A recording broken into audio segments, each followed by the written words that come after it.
ये video without script के है और मैं नहीं चाहता हूँ कि इस तरह की वीडियो के लिए कोई स्क्रिप्ट की ज़रूरत पड़ता होगा, क्योंकि इसमें जो चीज़ मैं आपको साथ शेयर करने वाला हूँ वो पर्सनल लाइफ से शेयर करने वाला हूँ। और हाँ, वीडियो को पूरा अंत तक जरूर देखना। ऐसे बताया जाता है कि आजकल लोगों के अंदर अटेंशन की क्षमता बहुत ख़त्म हो गया, मतलब किसी भी चीज़ पर उसे फोकस नहीं है। तो देखता हूँ शायद मेरी वीडियो पर भी है कि नहीं है। तो चलो वीडियो शुरू करता हूँ। तुम्हारी लाइफ में अगर कोई सबसे ज़्यादा तुम्हें मैनिपुलेट कर रखा है, तुम्हारी फीलिंग्स को कंट्रोल कर रखा है, तुम्हारे इमोशंस को अगर कोई कंट्रोल कर रखा है, वो तुम्हारा दोस्त है। हाँ, वो ऐसा इंसान है जो तुम्हारे बारे में हर चीज़ जानता है, तुम्हारी लाइफ के हर प्लानिंग के बारे में उसको पता होता है। तुम क्या कर रहे हो, क्या करने वाले हो, तुम्हारा फ्यूचर क्या है, हर चीज़ तुम उसको बता के रखे हो।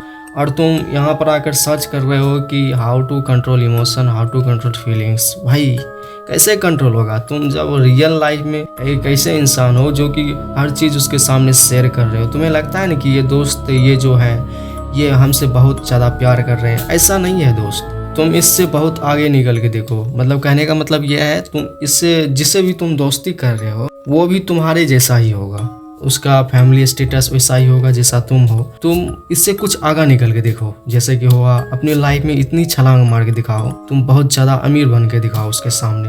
मतलब बता रहा हूँ, तुम इसको थोड़ा समझो, तुम ज़्यादा अमीर बन के दिखाओ। देखो जलस कैसे शुरू हो जाता है, हो जाएगा। क्योंकि दोस्ती भी बराबरी में किया जाता है, लेकिन यहाँ पर ऐसे ऐसे मुहावरे चलते हैं लाइफ में। भाई दोस्ती में गरीबी अमीरी नहीं चलता है। अच्छा, तुम अंबानी के बेटों से तुम दोस्ती करके दिखा दो, नहीं दिखा पाओगे। हाँ, तुम दिखा पाओगे तुम्हारे अंदर अगर कोई खासियत चीज़ है तब। नहीं तो 99% ऐसे लोग हैं इस धरती पर पड़े हुए हैं जो कि सिर्फ एक दूसरे को इस्तेमाल करना चाहते हैं। ये नहीं चाहते हैं कि ये मेरा दोस्त है, ये मेरा रिलेटिव है, कुछ भी है, या ये मेरा लव है। नहीं, ऐसा नहीं होता है। हर कोई यहाँ पर एक दूसरे को यूज करना चाहते हैं, वो दोस्ती के जरिए हो या प्यार के जरिए हो। तो चलो, अपनी फीलिंग और इमोशंस को तुम कंट्रोल करना चाहते हो, जब भी तुम्हारा दोस्त तुम्हारे सामने कोई भी टॉपिक पर बात करना शुरू कर दे तो सिर्फ उसकी बात को सुनना शुरू करो, उसके आंख में देख कर सुनना शुरू करो। किसी की आंख में आंख मिलाकर देखना बहुत बड़ी बात होता है। इसमें यह होता है कि उसके अंदर जो भी चीज़ होता है ना, नकली चीज़, वो हिल जाता है। भाई नकली दोस्त होगा तो हिल जाएगा अंदर से। भाई पहले उसके आंख में मिलाकर बात करना, उसके बाद जब भी वो कुछ बोले तो सिर्फ सुनने की कोशिश करना, और हो सके तो जवाब कुछ मिनट के बाद देना। लगातार तुम अगर उसके सामने बोलने लग जाओगे तो तुम्हें खुद नहीं पता होगा तुम कब क्या बोल दिए हो, किस टॉपिक पर तुम्हारा बात छिड़ गया है।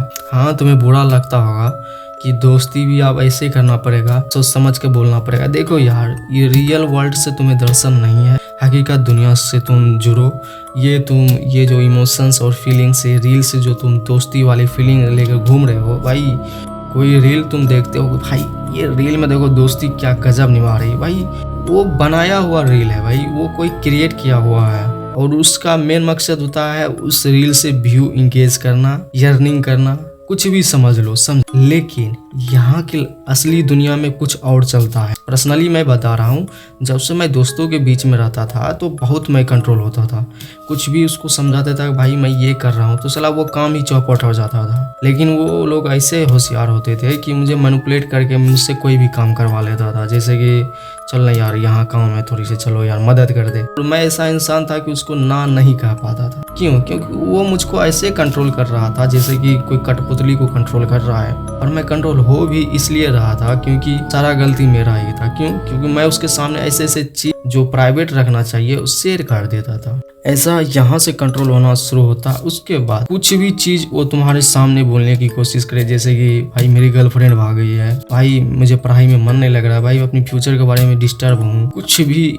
देखो ऐसे ऐसे चीज वो तुम्हारे सामने बोलने की कोशिश करेगा तुम्हारा दोस्त, जिससे कि तुम उसे कुछ ऐसे ऐसे चीज बता दो जो तुम अपने लिए भी बचा के रखे हो। नहीं, कुछ भी चीज वो बोले तो नो रिएक्ट करना, कोई रिएक्ट करना ही नहीं। जब तुम नो रिएक्ट करोगे तो उसकी जो भी चीज़ वो तुमको बोला है कि भाई मेरी फ्यूचर में क्या होगा, भाई मेरे अपने फ्यूचर के बारे में बहुत ज़्यादा सोच रहा हूँ, तो वहाँ पर तुम अगर ऐसे संत बाबा बन जाओगे कि हाँ भाई बताता हूँ तुम्हें क्या करना है फ्यूचर में, तुम्हें ये करना है, ये करना है, ये बिजनेस करना है, ये प्लानिंग करना है, ये चीज़ अगर तुम हर चीज़ उसके सामने शेयर कर देते हो तो तुम कंट्रोल हो जाओगे, या वो तुम्हारे फ्यूचर प्लानिंग के बारे में सारा जानकारी इकट्ठा कर लेगा आसानी से। वो बोल ही इसलिए रहा है तुम्हारे सामने क्योंकि वो जानना चाहता है तुम फ्यूचर में क्या करने वाले हो, तुम्हारा प्लानिंग क्या है। वैसा टॉपिक ही रखेगा, कॉमन चीज। भाई ये सब जो चीज होता है ना, ये मसाला लगाने वाला चीज होता है, इसी से लोग को कंट्रोल किया जाता है। और तुम बच्चे के टाइप के इंसान हो तो तुम्हें बताने से कोई फायदा नहीं होगा। और तुम्हें लगता होगा कि भाई ये क्या बक रहा है, रियलिटी बता रहा हूँ, ऐसा होता है। अगर तुम कुछ भी अपना चीज शेयर नहीं करना चाहते हो तो सबसे पहले नो रिएक्ट मोड में आ जाओ, कुछ भी रिएक्ट मत दो। अगर कुछ वो बोल रहा है, उसकी गर्लफ्रेंड भागे, कुछ भी कहो, तुम्हें शांत रहना है, उसकी आंख में आंख देखना है। उसके बाद तुम्हें स्लोली उसका आंसर देना है या जवाब देना है। भाई ठीक है, कोई बात नहीं, इससे उसे बोल दो। लेकिन हाँ, यहाँ ये नहीं कि भाई हर चीज तुम उसको शेयर करने लग जाओ। जिस तरह से मैं शेयर करता था और जिस तरह से मैं शेयर करता था उस तरह से मैं कंट्रोल भी हो जाता था। तुम बहुत साइकोलॉजी वीडियो देख लो, बहुत फिलोसफी पढ़ लो, लेकिन रियलिटी यही भी है कि तुम अपने आप पर कंट्रोल रख लो। जैसे कि खुद को कम बोलना शुरू करो दोस्तों के सामने, अपनी प्लानिंग बनाना कम करो। और उसके बाद वो चाहेगा कि तुम्हें किसी भी तरह से मैनिपुलेट करना, तो सबसे पहला चीज़ है कि तुम वो दोस्ती ही छोड़ दो।